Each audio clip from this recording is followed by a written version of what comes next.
जय श्री गणेश, जय श्री गुरुदेव, जय श्री राम।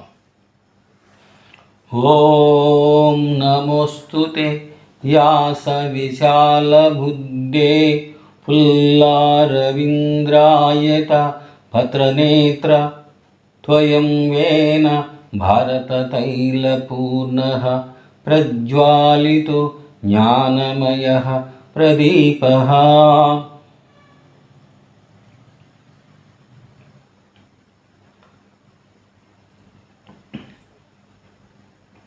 శ్రీ మహావిష్ణువు స్వరూపుడైన శ్రీ వేదవ్యాస భగవానుడు మనకు వేదాలను సరళీకృతం చేసి దాని యొక్క సారాంశమును మనకు అష్టాదశ పురాణములుగా ప్రసాదించి ఉన్నారు. శ్రీ వేదవ్యాస భగవానుడు ప్రసాదించిన అష్టాదశ పురాణములలో భాగవతం అత్యంత ముఖ్యమైనది, గొప్పది. భాగవతమును తెలుగులో వరంగల్కు చెందిన శ్రీ పోతన గారు అనువదించి మనకు ప్రసాదించినారు. శ్రీ వ్యాస భగవానుడికి శ్రీ పోతన గారికి సహస్ర ప్రణామములు సమర్పణమస్తు. భాగవతం అంటే భగవంతుడైన శ్రీకృష్ణ పరమాత్మ చెందిన కథ, వృత్తాంతం. భాగవతమును శ్రద్ధగా విన్నా పఠించిన భగవానుడు శ్రీకృష్ణ పరమాత్మ అనుగ్రహం కలుగుతుంది. బాగా శ్రద్ధగా చేసినచు మోక్షం కూడా లభించేదానికి అవకాశం ఉందని గురువు గారు చెప్తున్నారు. ఇప్పుడు మీకు భాగవతములోని గజేంద్ర మోక్షంలోని కొన్ని పద్యములు మీ ముందు చెప్పుచున్నాను. త్రికూట పర్వతంపై గజరాజు అనుసరులు సంచరిస్తూ వారికి దాహం వేయగా ఆ త్రికూట పర్వతం మీద ఒక సరస్సులోనికి ప్రవేశించి అక్కడ నీరు తాగి వెనుదిరిగి రాక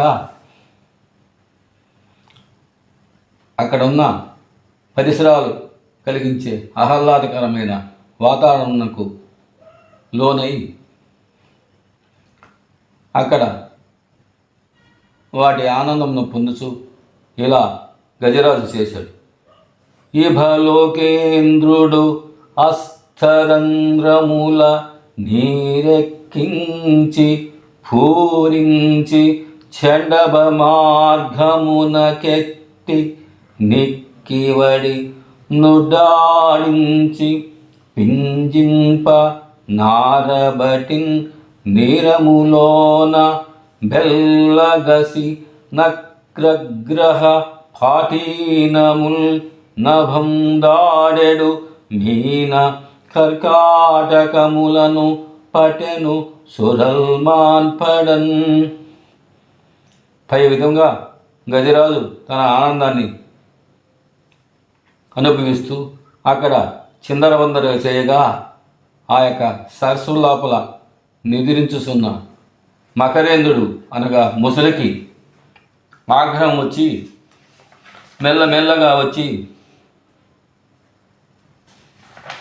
మెల్లమెల్లగా వచ్చి గజరాజు యొక్క తొండము కాళ్ళు కొరుకుటకు ప్రారంభించినది. గజరాజు ఆ యొక్క బాధ తాళలేక ఎవరిని ప్రార్థించాలా అని తెలియక ఆయన పూర్వజన్మలో చేసుకున్న సుకృతం వలన కొంత అనుగ్రహం కలిగి ఇలా భగవంతుడిని ప్రార్థిస్తున్నాడు. ఓ కమలాప్త యో వరదా యో ప్రతిపక్ష విపక్ష దూరా కుయ్యో కవియోగి వంద్య సుగుణోత్తమా యో శరణాగతమరా నోకః యో మునీశ్వర మనోహర యో యమల ప్రభావా రావే కరుణింపవే తలపవే శరణాధిని నన్ను కానవే. ఓ ఆప్తబంధువా, వరములు ఇచ్చేవాడవా, శరణాగత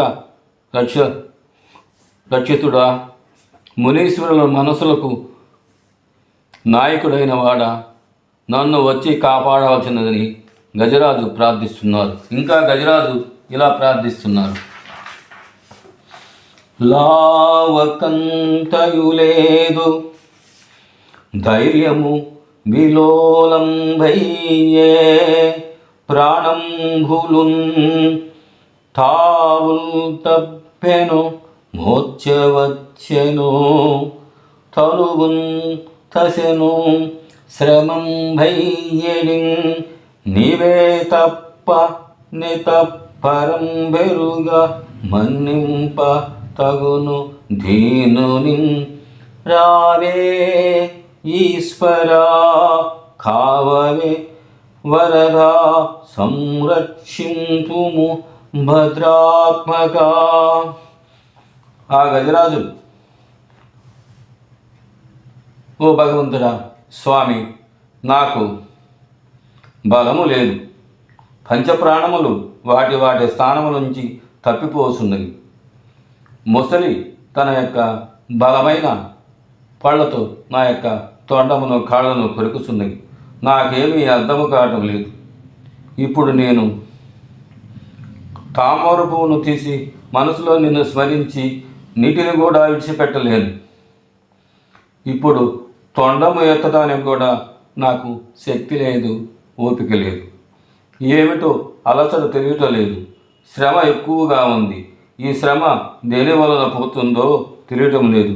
నీవు తప్ప నాకు ఏరే దిక్కు లేదయ్యా. దీనుడును, నా తప్పులన్నీ క్షమించు ఈశ్వరా, వరములు ఇచ్చేవాడా అని గజరాజు ప్రార్థిస్తూ ఇంకా ఇలా ప్రార్థిస్తున్నాడు. యౌవనిసే జనించు జగము, యౌవని లోపల నుండు లీనమై, యవని ఎందుడెందో పరమేశ్వరుడెవ్వడు, మూల కారణం బెవ్వ అనాది మధ్యలయుడెవ్వడు, సర్వము తానైన వాడెవ్వడు, వాని ఆత్మభౌ ఈశ్వరునే శరణంభు వేడెన్, వాని ఆత్మభౌ ఈశ్వరునే శరణంభు వేడెన్.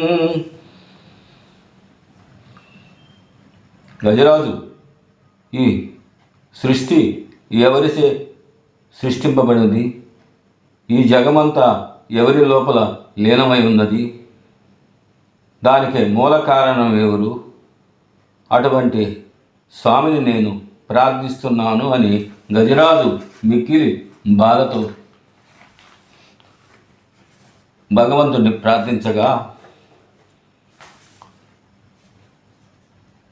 ఆ యొక్క శ్రీ మహావిష్ణువు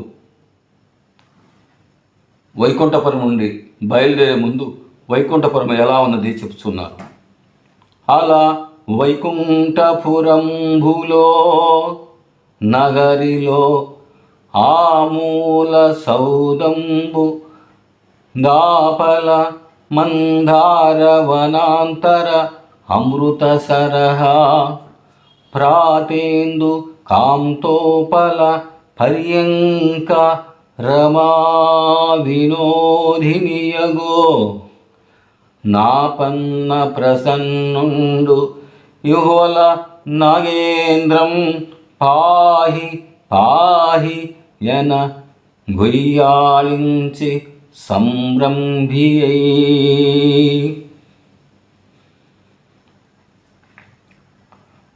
వైకుంఠపురం లోపల ఉన్నాడు స్వామి అమ్మవారు. బయట సనక సనందాది మహర్షులు, నారదుడు, గరుత్మంతుడు, విశ్వకేశనుడు, ఆయన యొక్క ధనస్సు, కౌమోదకి అన్నీ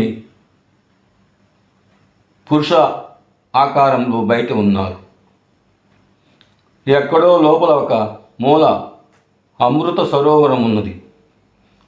ఆ అమృత సరోవరం పక్కన చంద్రకాంత శిలలతో నిర్మింపబడిన పర్యంకము, ఆ పర్యంకం మీద అంతా అలంకారం చేయబడి పరచబడిన అరవిరిసిన కలువు పువ్వులు ఉన్నవి.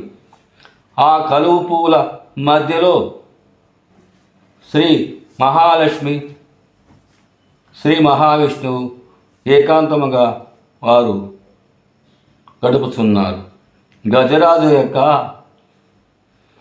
ప్రార్థనని శ్రీ మహావిష్ణువు లక్ష్మీదేవి కూడా చెప్పకుండా బయలుదేరుస్తున్నాడు. అనగా సిరికిం చెప్పడు శంఖ చక్రయుగంబు చేదోయి సంధింపడు, ఏ పరివారంభును జీర అబ్రగపతిం బంధింప డాకన్నికాంతర దమిళము జక్కనొత్తడు,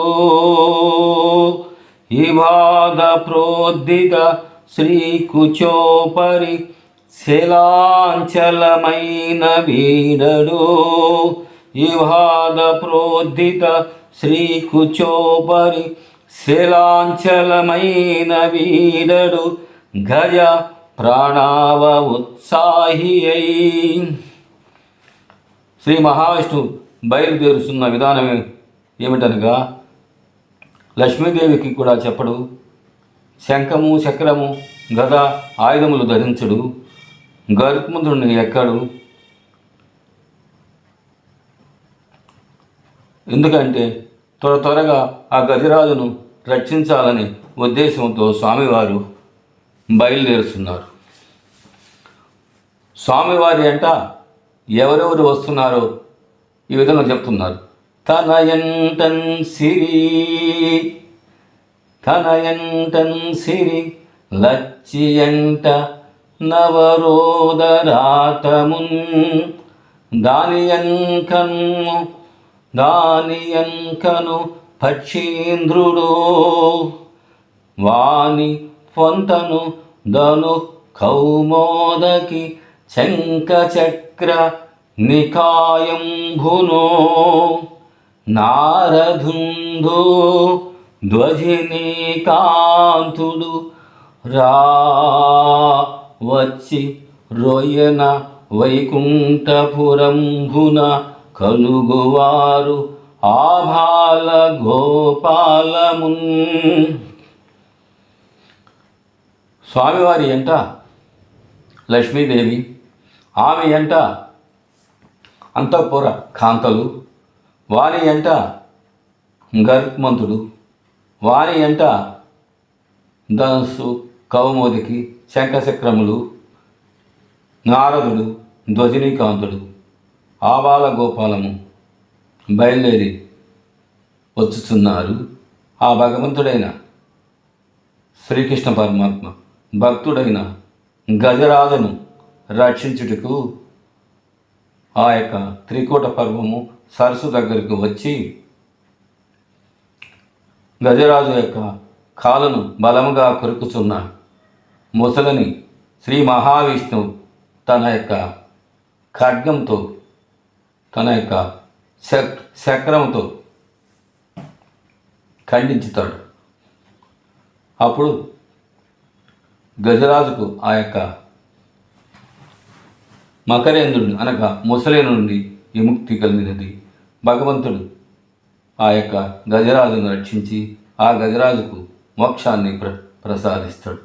మనం కూడా భగవంతుడైన శ్రీకృష్ణ పరమాత్మను, శ్రీ మహావిష్ణువును శ్రద్ధాభక్తులతో పూజించి స్వామిని మనం పిలిచిన స్వామి వచ్చి మనకు ఆయన యొక్క అనుగ్రహాన్ని ప్రసాదించును.